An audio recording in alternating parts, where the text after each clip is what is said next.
Worldwide, cervical cancer is the second leading cause of cancer death among women. Many women still go undiagnosed due to inadequate screening programs or lack of participation. Cervical cancer can affect young women in their 20s and 30s.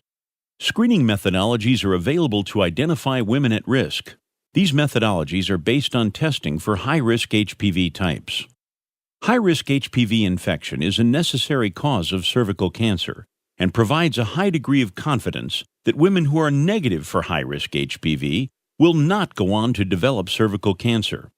However, since approximately 80% of women infected with HPV will spontaneously clear the virus within 2 years, the presence of high-risk HPV alone does not predict the development of cervical cancer.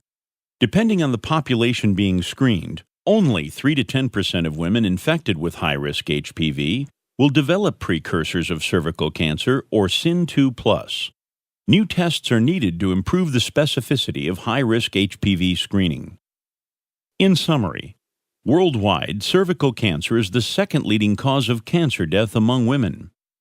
High-risk HPV is a necessary cause of cervical cancer. 80% of women will spontaneously clear the high-risk HPV virus within the first 2 years. Only 3 to 10% of women with high-risk HPV will develop precursor cancer lesions. High-risk HPV has a relatively low positive predictive value, but a high negative predictive value. More specific tests are needed. It is important to understand the infection process of the HPV virus. The cervix is the lower end of the uterus that extends into the vagina and becomes infected with HPV. Microabrasions or small tears sometimes occur in the lining of the cervical epithelium. In a normal cervix, HPV spreads through the cytoplasm of nearby cells and up to the epithelium surface. In an abnormal cervix, instead of remaining in the cytoplasm, the virus enters the nucleus and integrates into the genome of the host cell. The HPV cancer-causing genes E6 and E7 are made into messenger RNA and lead to cellular transformation, which results in uncontrolled cell division.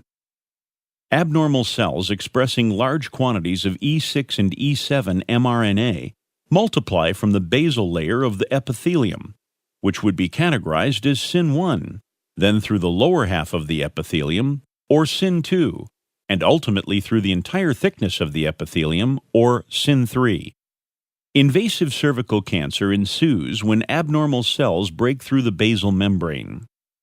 The first step in any screening test is for the clinician to take a cervical sample. After collection, the brush is immersed and swirled into a vial containing cell preservative. After the high-risk HPV virus comes into contact with the cells of the cervix, the virus enters the cytoplasm. The circular genome of HPV is released into the cytoplasm and in the majority of infections remains as a stable episome. Under certain circumstances, the HPV genome becomes linear and moves into the nucleus of the cell. The DNA from the HPV virus contains 9 different genes. Early genes are designated as E and late genes are designated as L. When the linearized HPV DNA integrates into the host DNA of the infected cell, some HPV genes are lost. Most importantly, the HPV gene E2 is deleted, which shuts off the E6-E7 oncogenes. The tumor suppressor genes P53 and RB exist as proteins in the cytoplasm. When the E6-E7 mRNA is made following the deletion of E2, they are made into proteins which bind to P53 and RB and inactivate their tumor suppressor functions. Cellular transformation ensues, leading in many cases to cervical cancer. The overexpression of E6 and E7 inside the cell is the basis for the HPV Oncotect assay. HPV Oncotect is specifically designed to detect and quantify E6 and E7 mRNA inside each and every epithelial cell collected. Proprietary reagents in the test are able to create very tiny holes in the cell and nuclear membrane.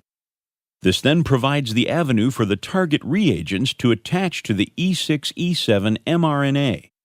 These reactions are all taking place while the individual cells are still intact. Because the IncellDX proprietary process does not alter the morphology of cells, ectocervical cells, endocervical cells, and other cell types can easily be detected by light scatter alone. Cells that overexpress E6, E7 mRNA turn bright green and can be detected with the majority of installed flow cytometers, including IncellDX molecular platforms. When a flow cytometer is processing HPV Oncotect, the cells pass single file through a laser. Ectocervical cells are quantified to assess specimen adequacy prior to analysis of HPV E6, E7 mRNA overexpression. Quantification is on two levels. First, the amount of E6, E7 mRNA is quantified on a cell-by-cell basis. Second, the percentage of cells expressing high levels of E6, E7 mRNA are quantified and reported.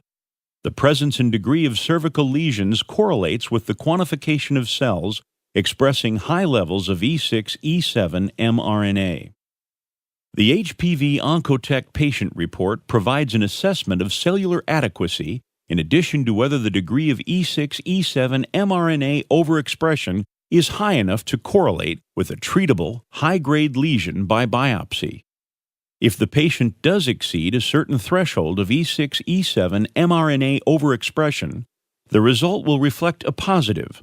Below the threshold, the result is negative. Summary of key points of HPV and HPV Oncotect. The presence and degree of cervical lesions correlates with the quantification of cells expressing high levels of E6, E7 mRNA. The HPV Oncotect E6, E7 mRNA test can be run directly from cervical cells collected in liquid cytology vials. The HPV Oncotect assay is based on a unique detection method that quantifies two important pieces of information: the quantity of E6, E7 mRNA in each cell, the quantity of cells overexpressing E6, E7 mRNA. Other commercial assays detect the total E6, E7 mRNA expression after the cells have been lysed, whereas the unique patented technology by IncellDX detects the amount in each and every cell, which has the promise of being more predictive of the transformation to cervical cancer.